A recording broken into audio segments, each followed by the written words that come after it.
తన కొరకు తానేమీ చేసుకోలేకపోయానని జీవులు బెంగ పెట్టుకుంటారని పరమేశ్వరుడు ఒక సంవత్సరం మొత్తం మీద దేశకాలముల యందు సృజించిన పరమోత్కృష్టమైన తిథి అక్షయ తృతీయ.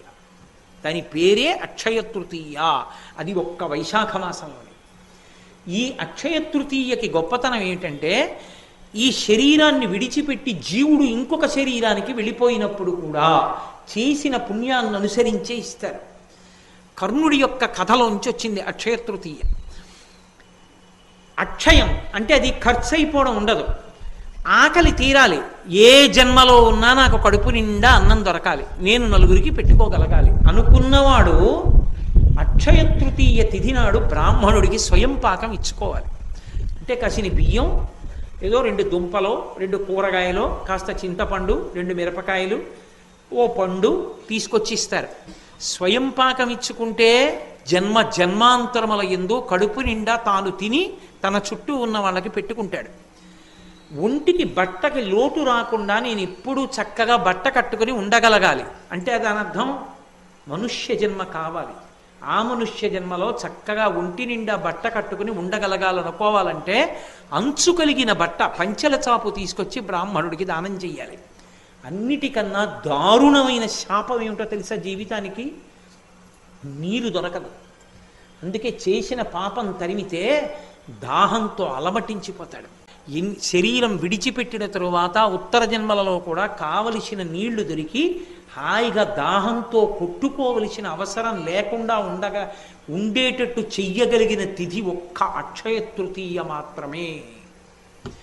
అక్షయ తృతీయ నాడు కూజ బాగా కడిగేసి, లేకపోతే కుండ బాగా కడిగేసి దాంట్లో చక్కగా నీళ్లు పోసి, అప్పటికప్పుడు తాగడానికి యోగ్యంగా ఉండాలి, మట్టి కంపు కొట్టకూడదు. నీళ్లు పోసి అవకాశం ఉంటే అందులో చక్కగా కాస్త యాలకగుండ లాంటిది కొద్దిగా కర్పూరం కలిపి ఆ ఉదక భాండం అంటారు, ఆ నీటి పాత్రని తీసుకొచ్చి ఆ కూజానో కుండనో బ్రాహ్మణుడికి దక్షిణతో కలిపి దానం చేస్తారు. ఓపికని బట్టి 6, 11, 16, 116లో ఏది ఉంటే అది. దాని చేత ఆకలి దప్పిక తీరుతాయి. ఇంకా విశేష ఫలితాలు ఏవి అంటే, వేసవి కాలం కాబట్టి చెప్పుల జతిస్తారు, గొడుగిస్తారు, ద్రవ్యం ఇస్తారు.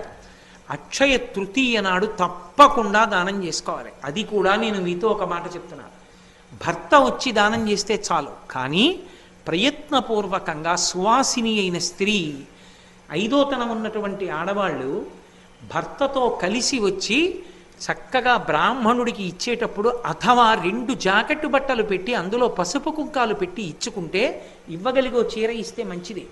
గాజులు పసుపు కుంకం ఇచ్చుకుంటే జన్మ జన్మాంతరములకు యోగ్యమైన భర్తతో సువాసినిత్వాన్ని పొందుతారు. అక్షయం కదండి, అది ఖర్చు అయ్యేది కాదు. అక్షయ తృతీయ నాడు బంగారం కొనుక్కోవడం అంటే పాపం కొనుక్కోవడం. కలిపురుషుడు బంగారంలో ఉంటాడు. అక్షయ తృతీయ నాడు బంగారం కొనుక్కోమని ఎవడు చెప్పాడో నాకు అర్థం కాదు, ఎక్కడా లేదు అలాగా. అక్షయ తృతీయ నాడు ఉతక భాండం దానం చేయాలి, స్వయం పాకం ఇవ్వాలి, ద్రవ్యం ఇవ్వాలి, చెప్పుల జత ఇవ్వాలి, లేకపోతే గొడుగు ఇవ్వాలి, లేకపోతే బట్టలు ఇవ్వాలి. అంతేకాని ఇలాంటి పిచ్చి పనులు చేసి బంగారాలు కొనుక్కుని ఇంట్లో పెట్టుకోరు. పాపం వృద్ధి అవుతుంది, అక్షయం అవుతుంది.